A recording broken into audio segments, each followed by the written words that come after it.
PSBB dan juga masih sekarang justru malah keluar masuk Jakarta harus ada surat izin yang dinamakan SIK, surat izin keluar masuk. Iya.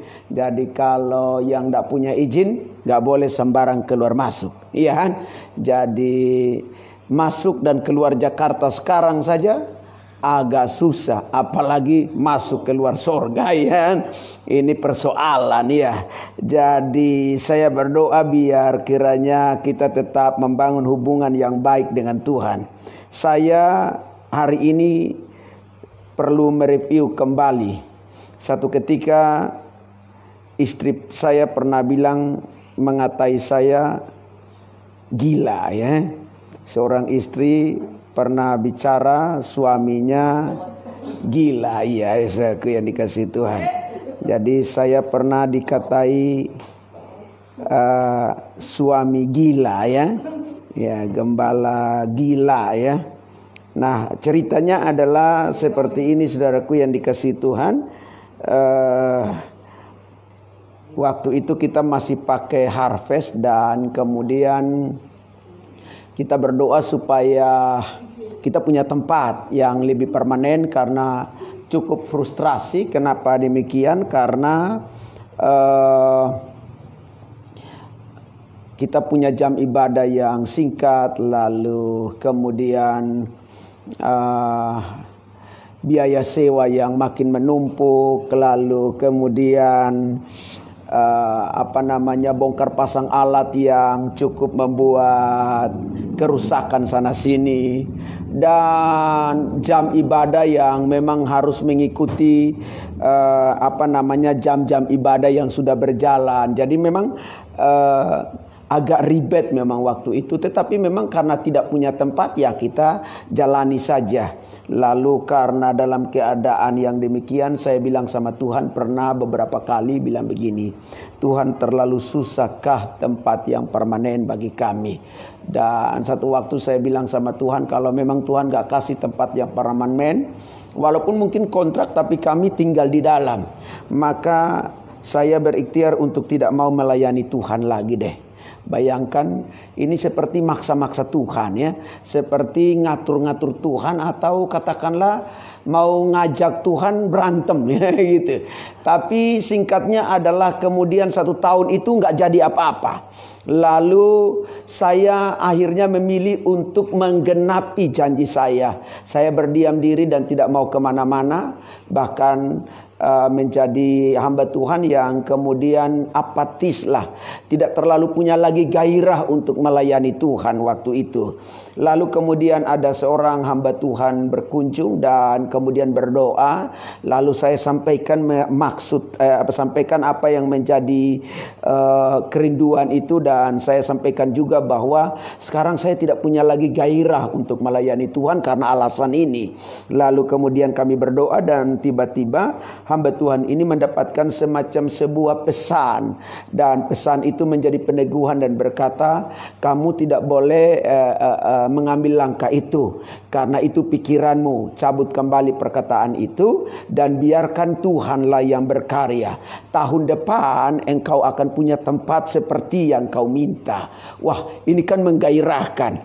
Singkatnya adalah kemudian sampai tahun depan dengan segala keyakinan, bulan 1 tidak terjadi apa-apa, bulan 2 tidak terjadi apa-apa, bulan 3 tidak terjadi apa-apa, bulan 4 tidak terjadi apa-apa, 5, 6 tidak terjadi apa-apa, 7 tidak terjadi apa-apa, 8 tidak terjadi apa-apa.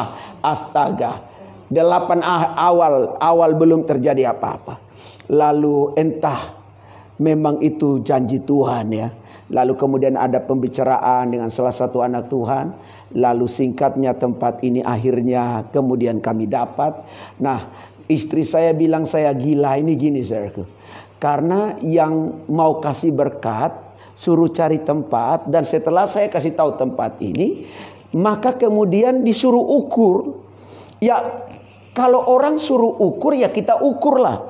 Nah, saya kan Nggak mungkin ngukur pakai meter, ya kan? Seolah-olah kita mau ngukur rumah orang pakai meter, kan aneh ya. Jadi saya beli tali rafia, saya ngukur siang bolong dengan tujuan supaya tidak terlalu terlihat orang, saudaraku. Nah, pas saya lagi ngukur, istri saya keluar dari dalam rumah dan dia bilang begini, kamu jangan gila dong ngukur rumah orang siang-siang.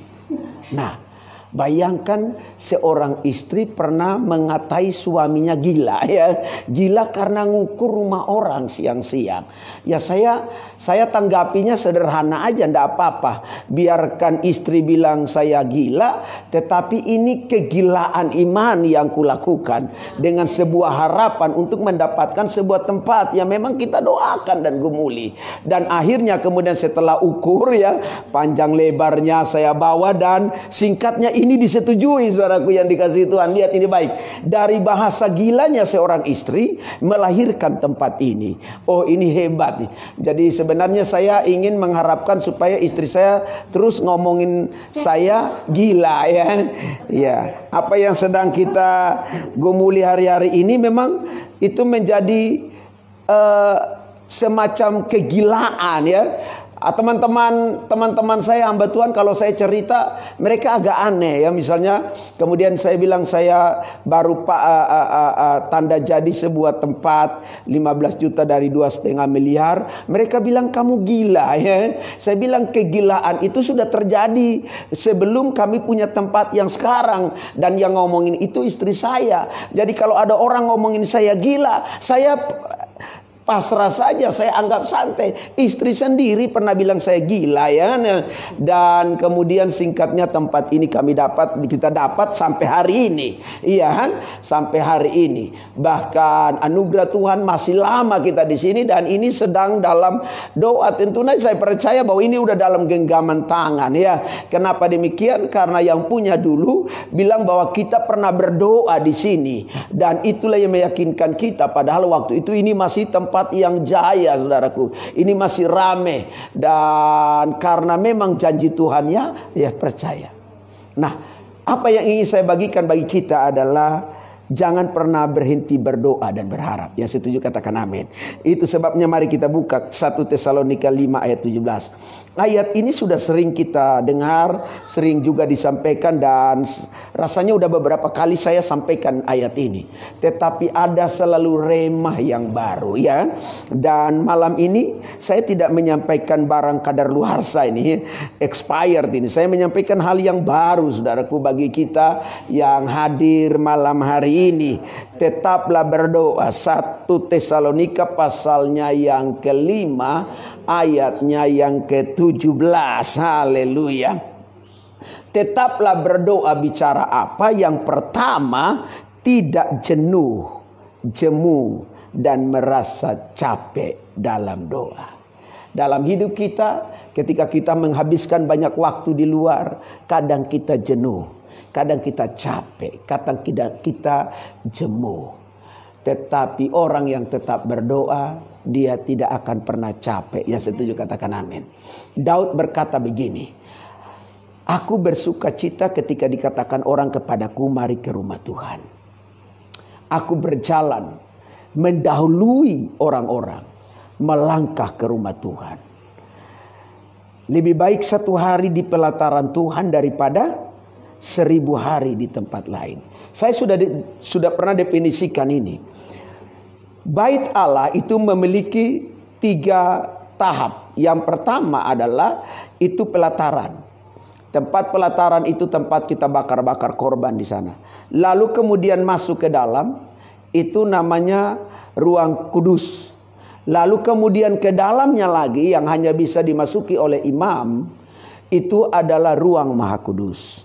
Oke, ini karena bait Allah udah gak ada, ya. Iya. Nah, dengar ini baik. Sedangkan di pelataran bait Allah saja, di pelataran, nilai investasi di pelataran itu 1 hari ditukar dengan 1000 hari. Sama berkatnya, manfaatnya. Dengar ini baik. Alangkah begitu mulianya kalau kita ada di pelataran rumah Tuhan 1 hari dibanding dengan 1000 hari di tempat lain. Apa yang ingin saya katakan begini? Engkau menginvestasikan waktumu berhari-hari di tempat lain. Tetapi ketika satu hari kita investasikan bagi Tuhan, nilainya sama. Mantap. So, jangan pernah merasa capek dalam berdoa. Saya gak pernah capek berdoa. Setiap hidup saya masih ada sampai hari ini kalau bukan topangan doa, gak mungkin. Saya bisa melayani sampai hari ini dengan segala hikmat dan wibawa ilahi. Kalau bukan doa gak mungkin. Kita bisa capek apa yang sampai hari ini Tuhan percayakan. Kalau bukan doa gak mungkin.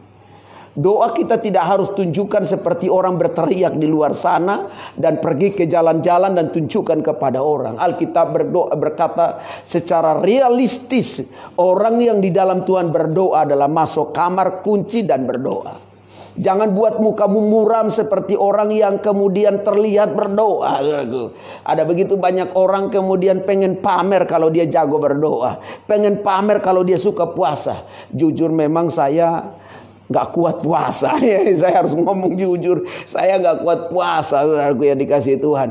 Tapi bukan berarti saya gak pernah puasa ya, saudaraku. Saya dengan Pastor John pernah kemudian berikhtiar untuk puasa 3 hari. Karena waktu itu kami mau pelayanan ke mana dulu? Ke Papua ya. Singkatnya kami pergi berdoa di Taman Getsemani. Iya ya, Ungaran, Taman Getsemani, saudaraku ya dikasih Tuhan. Dan kemudian saya bilang ke Pastor John sama siapa dulu, Tito Denggalilo ya, Daniel, ayo pergi dulu doa dulu ya kan di sana ya. Lalu saya di Magelang dulu, nanti baru saya nyusul. Jadi ikhtiarnya 3 hari, saudaraku. Waktu hari kedua saya udah panas dingin, saudaraku yang dikasih Tuhan. Lalu kemudian saya diam-diam saya bilang ke Tuhan begini, Tuhan kayaknya gak mampu lagi deh. Kalau dipaksakan pun nanti gak jadi berkat. Jadi pikiran saya udah pikir makan, minum aja udah capek ya. Udah gak mampu lagi ya, saudara. Lalu kemudian pas mau masuk hari ketiga, belum sampai hari ketiga selesai, saya sudah menyerah. Jadi saya kemudian minum. Tapi saudaraku, kekuatan doa membuat kami punya ongkos pergi ke sana. Menjelang hari keberangkatan dan beli tiket, ada orang kasih berkat ya, tanpa minta-minta. Haleluya. Dalam hidup kita banyak kali saya mengalami pengalaman-pengalaman hebat yang Tuhan berikan dalam hidup ini. Apa yang kita alami, apa yang bisa kita capai hari ini, kalau bukan doa nggak mungkin. Kalau saya sudah rasa capek berdoa dan bilang begini, Tuhan gak usah lagi doa, maka saya tidak akan pernah mendapatkan apa-apa. Orang-orang tua kita bilang begini, orang-orang tua kita, sedikit berdoa, sedikit berkat. Banyak berdoa, banyak berkat. Tidak berdoa, tidak ada berkat. Jadi kita ukur saja sudah kita punya hidup masing-masing ini. Pencapaian saya dalam pelayanan, dalam karir-karir yang Tuhan percayakan, dengan semua posisi jabatan yang dilekatkan, dengan apa saja yang Tuhan percayakan, ini bukan karena kehebatan, ketangguhan, kepintaran, tapi semata karena saya tidak pernah merasa lelah, jenuh, jemu dan capek berdoa. Tanya Pastor John, saya termasuk orang yang sangat kritis waktu saya bersekolah di Salatiga. Dan termasuk orang yang tidak punya gairah berdoa waktu itu, karena merasa pintar ya, iya, merasa hebat ya, merasa kuat ya. Kalau soal berdebat jangan lawan. Saya pastikan kalau berdebat tentang firman di kelas, saya tidak akan pernah mau kalah ya. Saya tidak akan pernah mau kalah. Dan teman-teman saya sampai hari ini kalau kemudian lihat saya, mereka kadang sebut saya orang yang suka berdebat, orang yang tidak mau kalah, keras kepala, ya. Tapi karena diakui pintar ya, mau bilang apa ya. Jadi akhirnya kemudian saya menjadi enggan suka berdoa. Iya, saudaraku. Saya pernah satu kali kemudian ditegur dan dihajar Tuhan habis-habisan adalah ketika disuruh khotbah pada ibadah doa malam, doa semalam suntuk, ya. Ibadah doa semalam suntuk itu orang pilihan baru ada di situ, saudaraku, untuk berdoa waktu di Salatiga, nggak sembarang-sembarang. Jadi saya ditunjuk untuk melayani karena udah kelas 3, barangin khotbah barang makan harian, ya, setiap hari khotbah. Jadi anggap bersepele, gak berdoa. Teman-teman pada doa puasa, ya, yang melayani. Saya gak berdoa, santai aja. Dan hari itu menjadi pengalaman terburuk dalam hidup saya. Saya menyusun khotbah dengan panjangnya begitu, karena khotbah itu harus 1,5 jam. 1 jam sampai 1,5 jam. Bayangkan ketika saya naik ke mimbar, 15 menit saya sudah kehabisan akal. Dan tidak ada kalimat-kalimat lain selain putar-putar sini sana kayak nona manis. Kalimat itu diputar-putar. Dan di menit ke-20 saya mengakhiri khotbah saya ingat jelas. Dengan keringat buntel-buntel keluar dan menyerah dalam hadirat Tuhan dan berkata, saya tidak sanggup lagi berbicara. Tapi di saat itu urapan Tuhan begitu kuat. Dan apa? Dan saya menyerah di bawah tangan Tuhan. Ternyata sehebat apapun seorang pengkhotbah tanpa doa, mati semuanya. Jadi saya mulai saat itu menyerah dan saya bilang begini, saya ada hanya karena kemurahan Tuhan dan doa. Yang kedua, tetaplah berdoa adalah gaya hidup yang ditunjukkan dalam persekutuan dengan Allah. Kalau kita berdoa bukan hanya kalimat yang terucapkan, yang setuju katakan amin. Tapi gaya hidup yang ditunjukkan, yang setuju bilang amin. Ada begitu banyak orang bilang saya suka berdoa, tetapi gaya hidup tidak bisa ditunjukkan dalam persekutuannya dengan Allah. Lihat yang baik, saya mau kasih tahu begini. Orang yang gaya hidup persekutu dengan Allah, dia ada dalam hadirat Tuhan, dia punya pengalaman-pengalaman spekta dengan Tuhan. Setiap Abraham bangun mezbah, dia punya pengalaman hebat dengan Tuhan. Iya kan? Iya. Setiap Abraham bangun mezbah. Ya, beberapa waktu ini saya sedang bahas tentang Abraham tadi pagi karena 1 dan 2 hal, ya saudaraku. Habis kuota lah, ya, katakanlah demikian. Wifi trouble, ya. Trouble bukan karena masalah, tapi mati, ya. Lalu kemudian saya tidak sempat live streaming tadi pagi. Tapi di situ saya melihat bahwa orang yang membangun hubungan baik dengan Allah itu bisa ditunjukkan dari gaya hidupnya. Ketika dia dicobai, dia bisa tetap bertahan.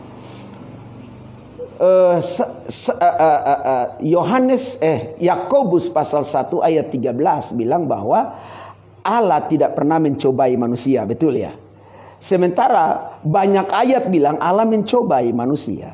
Nah, pada Kejadian dan ayat-ayat yang lain dengan Yakobus pasal 1 ayat 13 ini beda tipis, saudaraku. Kalau yang satu itu kalau yang yang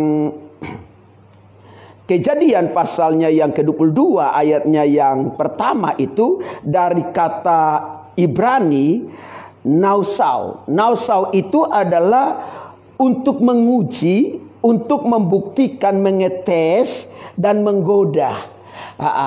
Tapi tidak tergoda, tapi teruji, tapi terbuktikan, bisa dibuktikan, gitulah. Nah, sementara dalam Yakobus pasal 1 ayat 13 dia pakai dengan kata Yunani piraho. Piraho itu sama, untuk menguji, untuk mengetes, untuk menggoda kita. Ini maksudnya mencoba ini. Tetapi ada unsur sentimennya. Ada unsur memancing emosinya. Ada unsur mendorong orang untuk jatuh dalam dosa. Jadi kata mencoba dalam Yakobus 1 ayat 13, memang Allah gak pernah mau lakukan itu. Karena apa? Karena mencoba itu dalam pengertian menguji, tapi ada sentimen. Bayangkan Allah bisa sentimen kita, itu kan gak mungkin, ya kan? Dia uji kita karena ada sentimen. Dia coba kita karena sentimen. Gak ada itu. Lalu dia uji kita karena ingin mancing-mancing emosi. Mana ada Allah mau ajak kita berantem. Gak ada. Iya. Kalau dia mengetes, dia menguji, wajar. Dia coba kita, wajar tuh. Ya, karena Alkitab bilang bahwa pencobaan-pencobaan ringan yang kau alami, pencobaan biasa. Jadi semua pencobaan harus kita lewati. Jadi jangan kemudian kita bilang begini, Allah nggak pernah mau coba manusia, atau Allah hanya menguji. Ya, karena banyak pengkhotbah bilang begini, nggak ada ayatnya Allah mencoba manusia. Ada, Allah mencoba Abraham, ya kan? Hanya konteksnya sedikit berbeda, ya saudaraku, dalam pengertiannya. Kalau di Yakobus dia menguji, tetapi ada unsur sentimen, ada unsur memancing emosi, dan ada unsur mendorong untuk jatuh. Ya, Allah tidak lakukan itu. Tapi yang lain tidak ada unsur itu. Jadi wajarlah dia mencoba. Ya, haleluya. Nah, saudara yang dikasihi Tuhan, jadi mari dalam hidup kita tetaplah berdoa. Dengan apa yang saya sudah sampaikan, yang kedua, tunjukkan gaya hidup yang membangun persekutuan, sehingga ketika engkau jatuh dalam berbagai pencobaan, engkau tetap kuat, engkau tetap setia, engkau tetap mengandalkan dan melayani Tuhan. Yang ketiga, yang terakhir, karena jamnya juga kacau balau. Ya, dia tetap berdoa. Bicara apa? Tidak mengabaikan hubungannya dengan Tuhan. Dalam hidup kita sering banyak abaikan hubungan kita dengan Tuhan. Apa saja yang membuat kita bisa mengabaikan hubungan dengan Tuhan? Pekerjaan, usaha, hobi, ya kan? Kalau kita lebih senang nongki-nongki dengan teman, habiskan waktu di Starbucks. Saya kalau sedang nongki-nongki dengan teman-teman di Starbucks, itu kadang sudah tutup dulu baru pergi. Kalau enggak diusir dulu. Pak, ini udah jam tutup. Nah, iya. Tapi coba, kalau di dalam doa, bisa enggak kita punya waktu yang begitu dekat dengan Tuhan?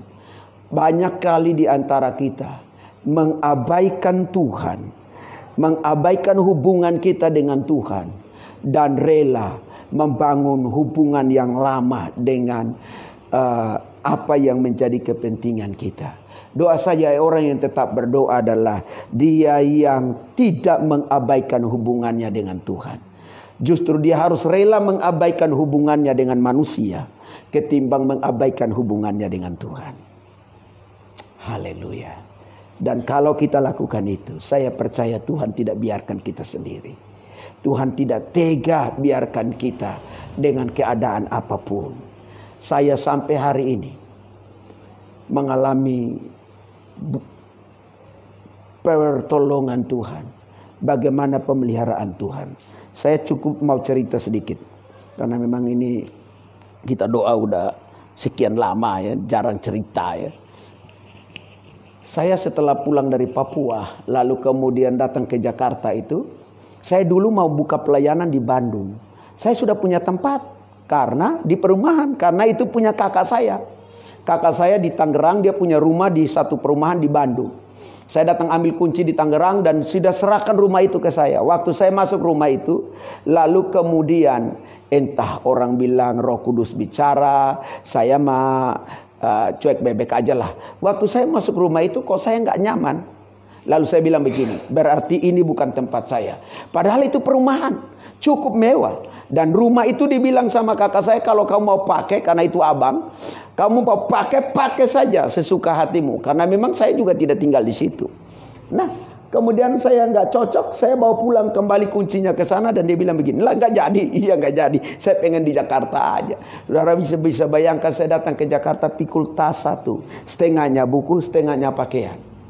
Hari itu kalau saya tidak ketemu teman saya yang kemudian ngajak saya ke Jakarta, itu waktu ketemu di kapal, waktu saya pulang dari Kupang ke Jawa waktu itu, mungkin saya nggak tahu hidup kayak apa.